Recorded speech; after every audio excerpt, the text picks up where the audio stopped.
وأحسن منك لم تر قط عيني وأجمل منك لم تلد النساء خلقت مبرأ من كل عيب خلقت مبرأ من كل عيب كأنك قد خلقت كما تشاء كتاب أنزلناه إليك مبارك ليدبروا آياته وليتذكر أولو الألباب.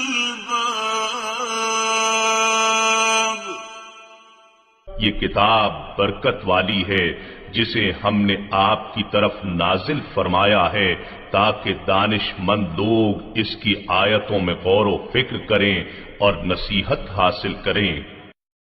اللہم صلی علی سیدنا محمد وعلی آل سیدنا محمد بعدد کل ذرۃ مئۃ الف الف مرۃ. سامعین و ناظرین اکرام، السلام علیکم ورحمۃ اللہ وبرکاتہ. سامعین اکرام، سورہ مومنون آیت نمبر 80. آج کے سبق کا ایک ہی موضوع ہے اور وہ یہ ہے کہ کیا ہم اپنے آپ کو پہچاننا نہیں چاہتے؟ اس کے ساتھ سامعین کرام آج کے درس کا آغاز کرتے ہیں. سب سے پہلے گزشتہ سبق کا آموختہ ہوگا.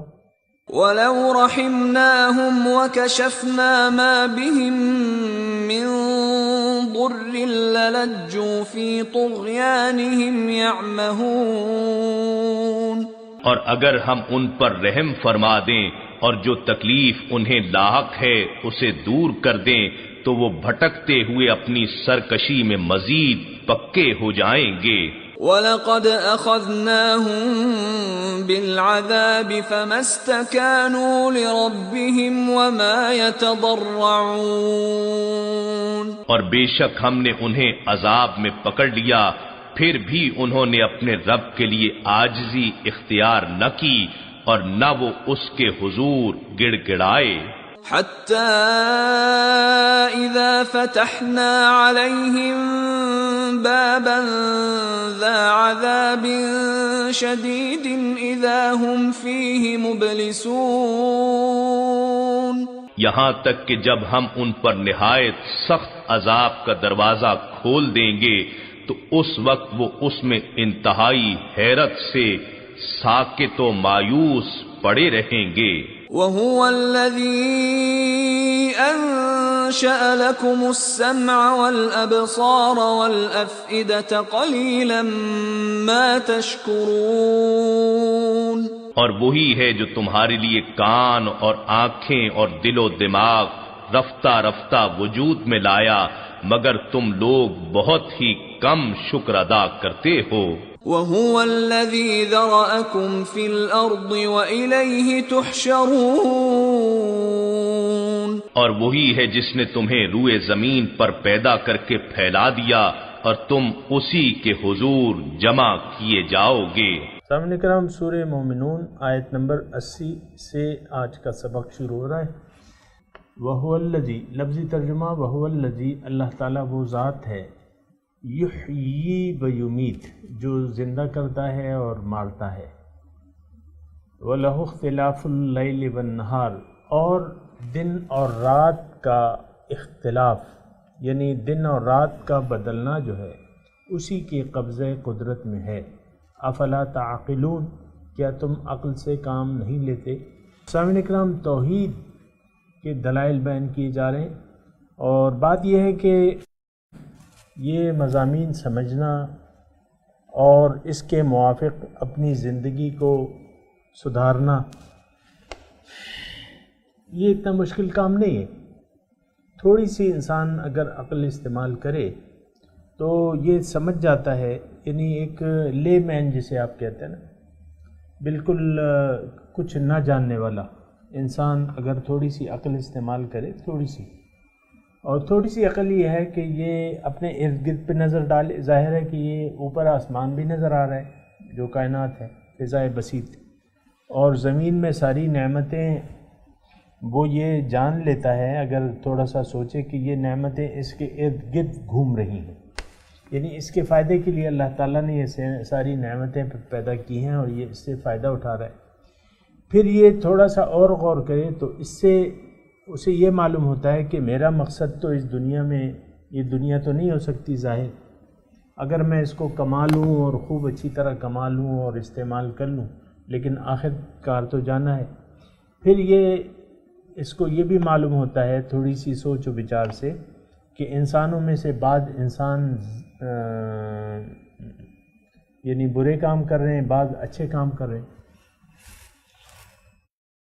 لیکن یہ اگر تھوڑی سی عقل سے کام لے تو اسے یہ نظر آئے گا کہ بروں کو اس کی برائی کا پورا بدلہ نہیں مل رہا، اچھوں کو ان کی اچھائی کا کوئی صلہ بظاہر نہیں نظر آ رہا بظاہر.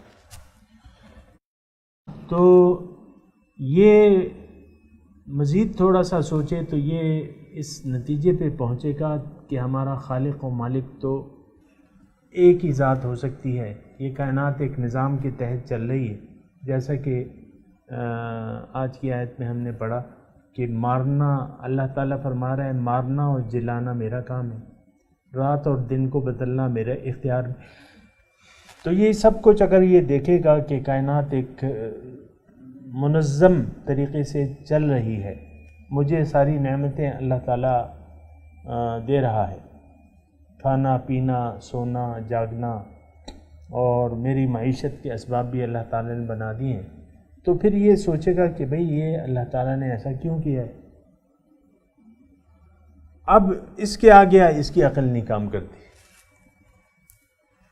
یہاں تو عقل نے اس کی کام کیا کہ بھئی یہ کچھ مقصد ہے اس کا، لیکن وہ مقصد کیا ہے؟ اب وہ مقصد جو ہے اس کو اپنی قوتوں سے نہیں معلوم ہو سکتا، تو اس کے لیے پھر حضور صلی اللہ علیہ وسلم کی ذات آئی. ظاہر ہے سامعین کرام یہ مضامین جو میں بیان کر رہا ہوں اور آپ سن رہے ہیں، یہ مجھے معلوم ہے، یعنی آپ کے متعلق جو مجھے سن رہے ہیں ان کے متعلق تو کچھ میں کہہ نہیں سکتا، لیکن عام طور پہ یہ مضامین جب قرآن میں پڑھے جاتے ہیں تو وہ کہتے ہیں یار یہ تو توحید کے دلائل ہیں، یہ تو ہم تو مسلمان ہیں الحمدللہ، اور بس چلو اس پہ دوڑی چل.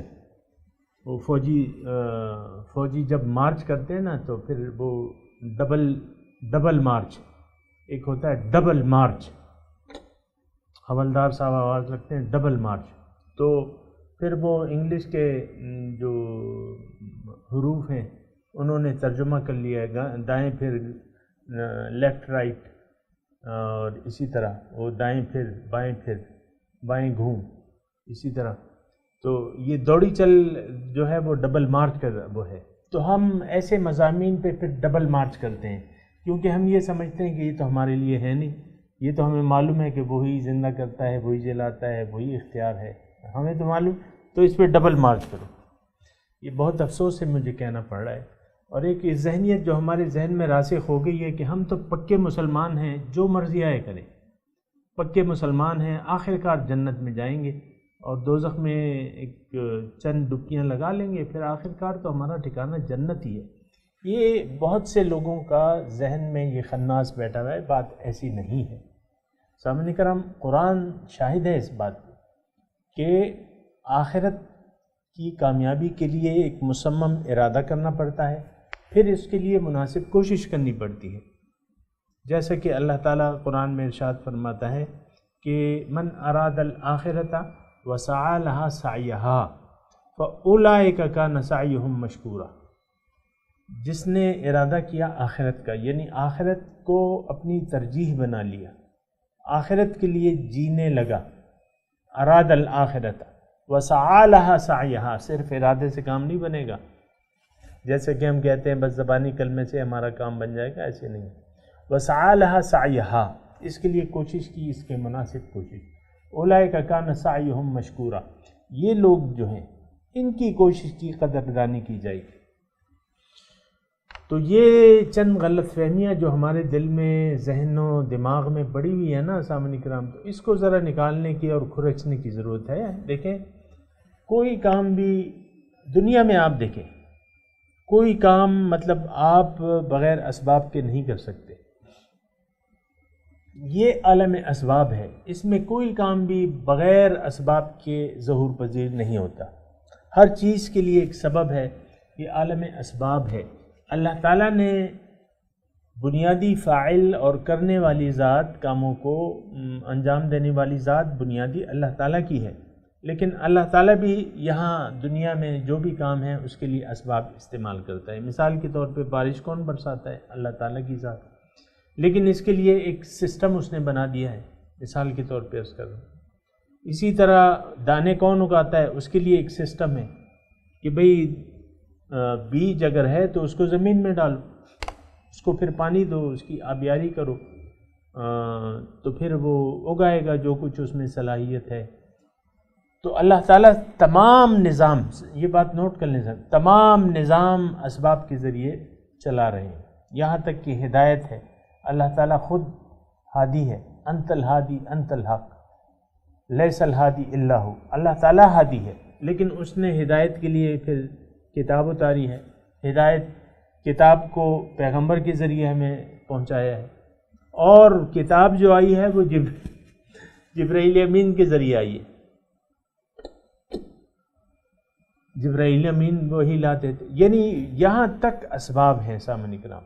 پھر حضور صلی اللہ علیہ وسلم کی آپ دعوت دیکھ لیں، اللہ تعالیٰ نے اپنے رسول کو بھجوائے اس لیے ہے کہ هو الذی ارسل رسولہ بالہدی ودین الحق لیظہرہ علی الدین کلہ۔ اللہ تعالیٰ وہ ذات ہے، قرآن میں لکھا ہوا ہے، ایک جگہ نہیں ہے، صرف ایک جگہ نہیں ہے، اور جگہ بھی ہے۔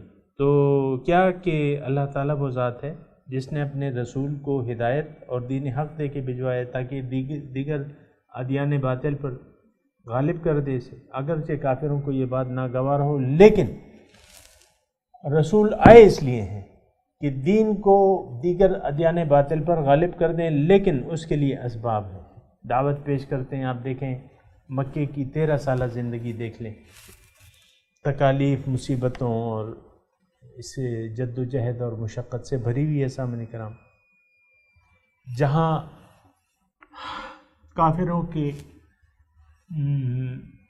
جو مظالم ہیں ان کے جواب دینے کی اجازت نہیں تھی، برداشت کرنے کا حکم تھا۔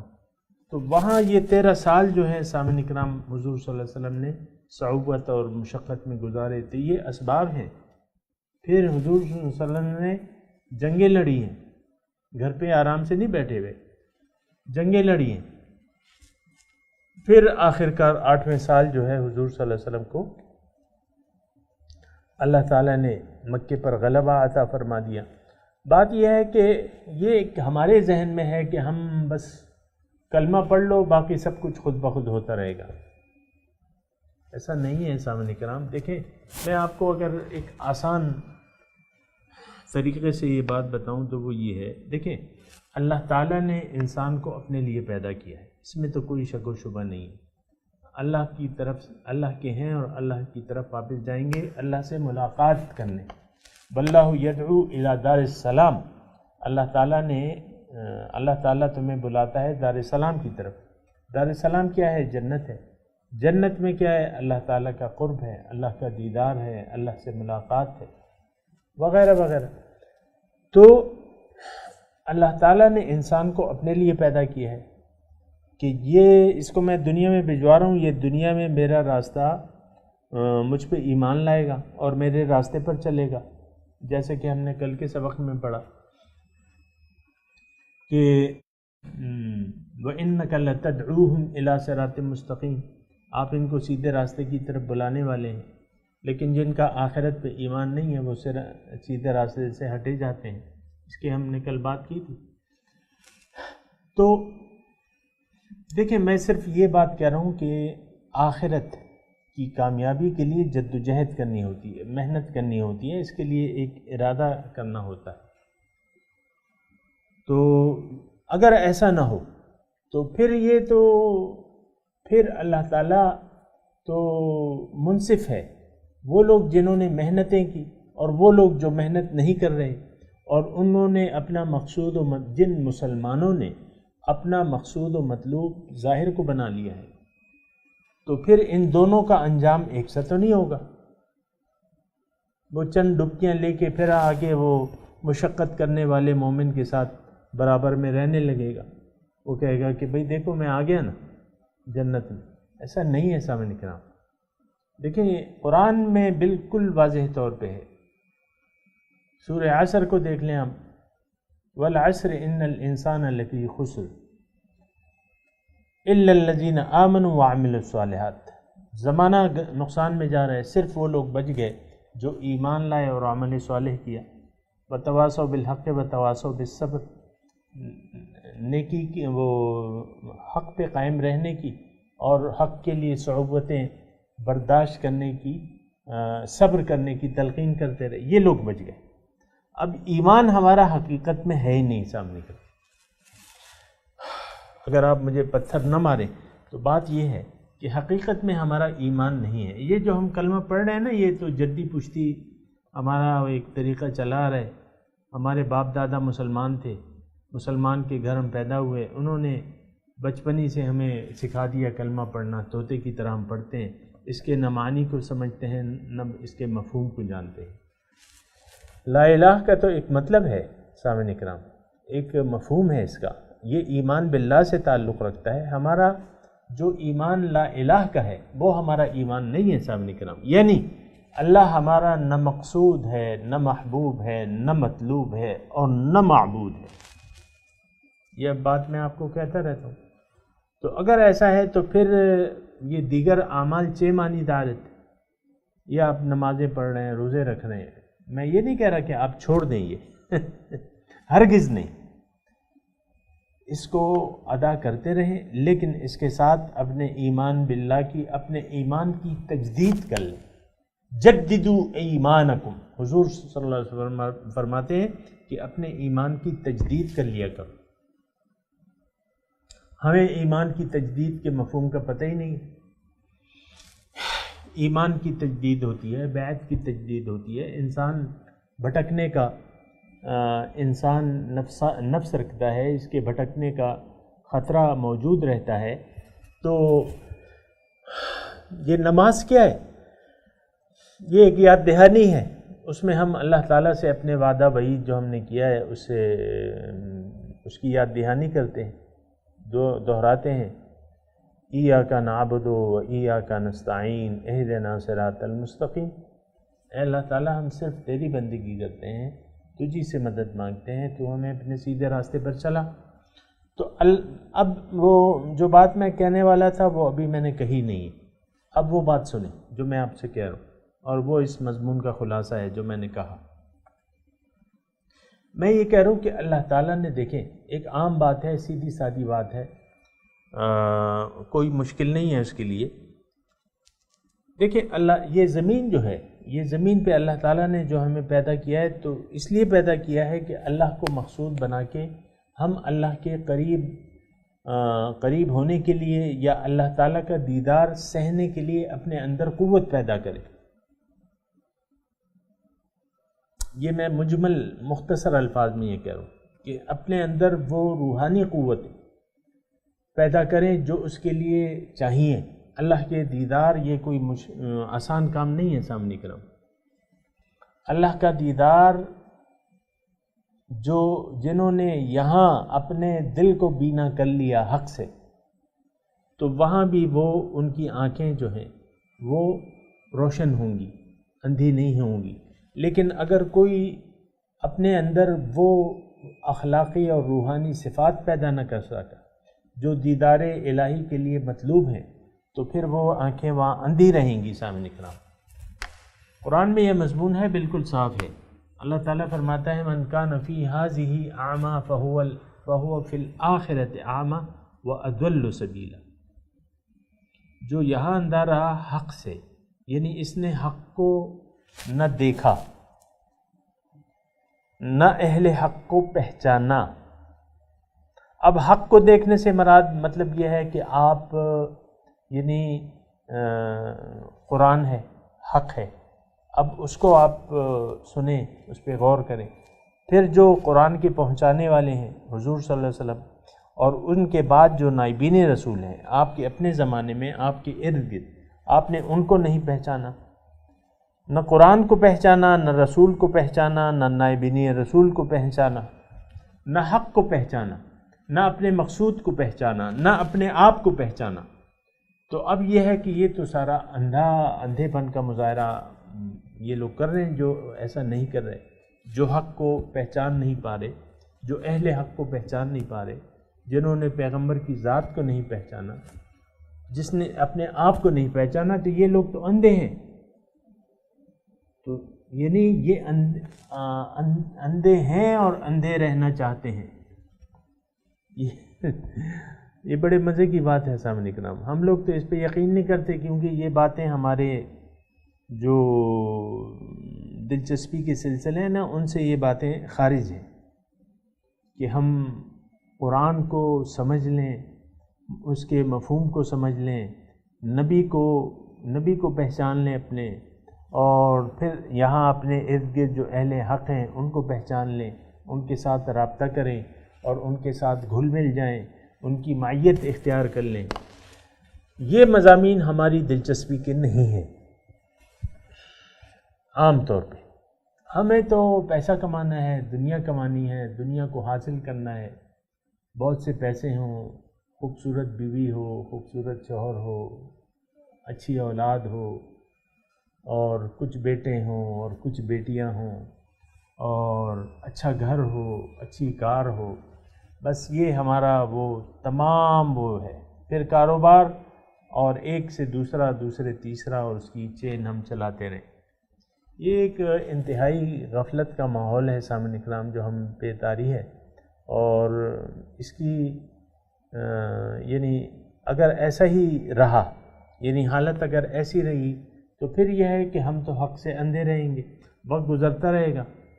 ابھی میں سوچ رہا تھا، یہ جون کا مہینہ ہے، آج جون کی 2017 جون کی 10 تاریخ ہے، تو 10 تاریخ، اب دسمبر میں میرا ایک کاروباری کام تھا، وہ دسمبر میں ہونا تھا، اور میں نے اس کو ایوائڈ کیا، نہیں کیا، اور اب جو ہے میں سوچتا ہوں کہ یار وہ دسمبر بھی گزر گیا اور اب جون آ گیا، اور میں نے وہ کام تو کیے نہیں ہے، وہ دنیا کا جو میں نے کرنا تھا۔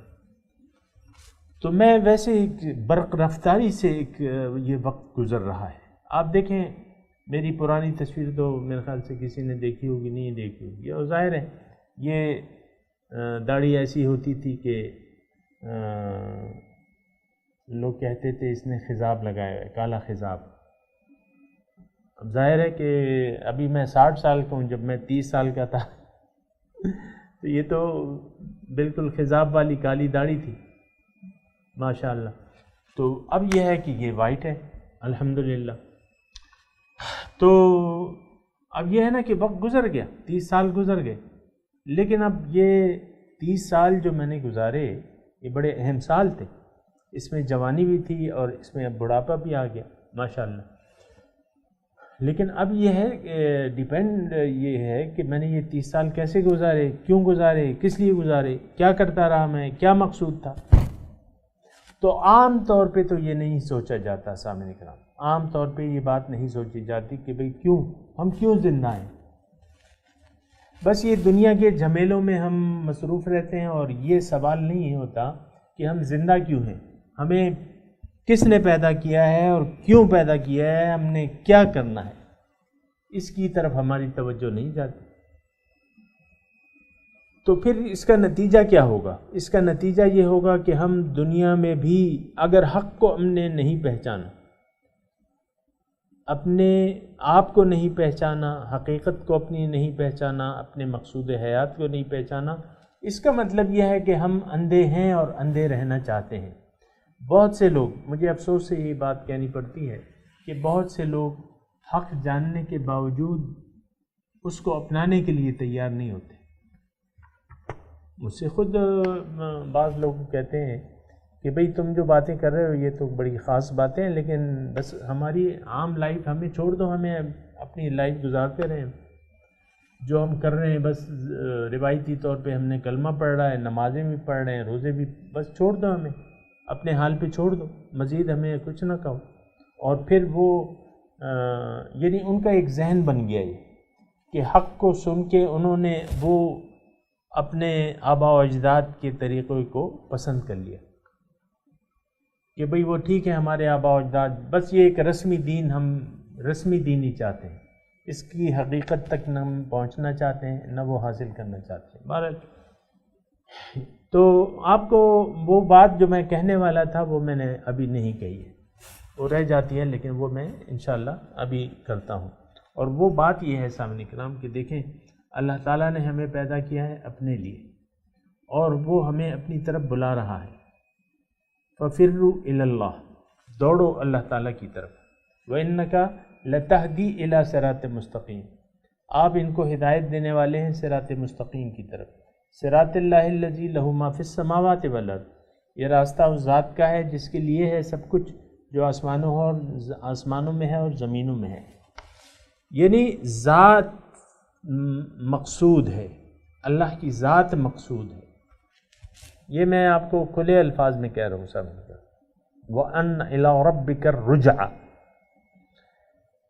تو ذات مقصود ہے. اب ذات مقصود ہے لیکن اس میں کیا کہ آپ نے یہاں روحانی طور پہ اتنی طاقت حاصل کرنی ہے کہ آپ اس ذات کے قریب قرب سہ سکے. اس کا قرب سہنا اور اس کا دیدار کو سہنا یہ ہر ایک کے بس کا کام نہیں ہے. اس کے لیے وہی لوگ ایلیجیبل ہیں جنہوں نے اس کے لیے کوشش کی ہوگی دیدار الہی کے لیے. یہ میں ایک جملہ کہہ رہا ہوں، اس کو ذرا سنیں. میں تو ایک عام سا مطلب یہ ہے کہ آدمی ہوں، نہ کوئی مفتی ہوں نہ کوئی عالم ہوں، لیکن یہ ہے کہ ایک خیر خواہی کی بات ہے. میں آپ کو یہ کہہ رہا ہوں کہ اللہ تعالیٰ کا دیدار، یہ دنیا جو ہے، دنیا یہ اللہ تعالیٰ کا دیدار سہنے کے لیے اپنے اندر قوت پیدا کرنے کے لیے ہے. اب وہ قوت ہم میں کیسے ہوگی؟ یعنی اتنی قوت ہم کیسے برداشت کر سکیں گے؟ اور آپ کو میں ایک بات بتاؤں کہ تھوڑی سی اشارتاً کہ دیکھیں دیدار الہی کی تمنا حضرت موسیٰ علیہ السلام نے کی. موسیٰ علیہ السلام کون تھے؟ جلیل القدر پیغمبر تھے، اور سوال دراز کیا رب ارینی انظر الیک، رب میں تجھے دیکھنا چاہتا ہوں. رب نے کہا نہیں، تم نہیں دیکھ سکتے، لن ترانی، لیکن تمہاری تسلی کے لیے ولیکن انظر الی الجبل فإن استقر مکانہ فسوف ترانی، پہاڑ پہ میں ایک تجلی ڈالتا ہوں، اگر اس نے وہ تجلی، میرا ایک تجلی برداشت کر لیا تو تم بھی دیکھ لو گے. فلما تجلی ربہ للجبل جعلہ دکا خر موسیٰ صاعقہ، جب ایک تجلی کیا رب نے پہاڑ پہ، وہ ریزہ ریزہ ہو گیا اور موسیٰ علیہ السلام اس کے اثر سے بے ہوش ہو گئے ادھر. یعنی بالواسطہ تجلی بھی برداشت نہ ہو سکا. کون؟ پیغمبر سے. یہ میں ویسے ہی آپ کی تسلی کے لیے بات کہہ رہا ہوں کہ میں جو بات کہہ رہا ہوں اس میں صداقت ہے کہ یہ اس کے لیے بہت بڑی قوت آپ نے اندر پیدا کرنی ہے. اور وہ قوت، اب میرے پاس ٹائم کم ہے لیکن میں آپ کو اختصار سے وہ قوت اب کیسے آپ پیدا کریں گے؟ وہ آپ اللہ کو اپنا مقصود بنا لیں. آسان ہے، ایک بات نمبر ایک آسان ہے اور بہت آسان ہے. اللہ کو مقصود حیات بنا لیں، اللہ پہ ایمان لے آئیں اور کہہ دیں کہ لا الہ الا اللہ، لا مقصود الا اللہ، لا محبوب الا اللہ، لا مطلوب الا اللہ. یہ آپ دل و جان سے کہہ دیں، پھر سیدھے راستے پر، اللہ کے راستے پر چلنے کا عزم کر لیں. حضور صلی اللہ علیہ وسلم کی اسوہ حسنہ کی روشنی میں یہاں نائب رسول کی نگرانی میں یہ سفر آپ شروع کر دیں. انشاءاللہ وہ تمام قوت جو درکار ہے روحانی، وہ انشاءاللہ آپ کے اندر پیدا ہو جائے گی. باقی تو تفصیل ہے، آپ مجھ سے پوچھ سکتے ہیں جس طریقے سے بھی ممکن ہو، اس کے لیے میں تیار ہوں. تو بہرحال یہ میں تبرک کے لیے یہ آیت پڑھتا ہوں، آپ میرے ساتھ دہرائیے. اعوذ باللہ من الشیطان الرجیم، بسم اللہ الرحمن الرحیم. وَهُوَ الَّذِي يُحْيِي وَيُمِيتُ وَلَهُ اخْتِلَافُ اللَّيْلِ وَالنَّهَارِ أَفَلَا تَعْقِلُونَ۔ اب ان آیات کی تلاوت اور ترجمہ سنتے ہیں۔ وَهُوَ الَّذِي يُحْيِي وَيُمِيتُ وَلَهُ اخْتِلَافُ اللَّيْلِ وَالنَّهَارِ أَفَلَا تَعْقِلُونَ۔ And it is he who gives life and brings death, and to him is the alternation of night and day. Do you not understand? سامعین کرام، اس کے ساتھ ہی آج کے درس کا وقت اختتام کو پہنچا۔ اگلے درس میں انشاءاللہ ملاقات ہوگی۔ وآخر دعوانا ان الحمد للہ رب العالمین، والسلام علیکم ورحمۃ اللہ وبرکاتہ۔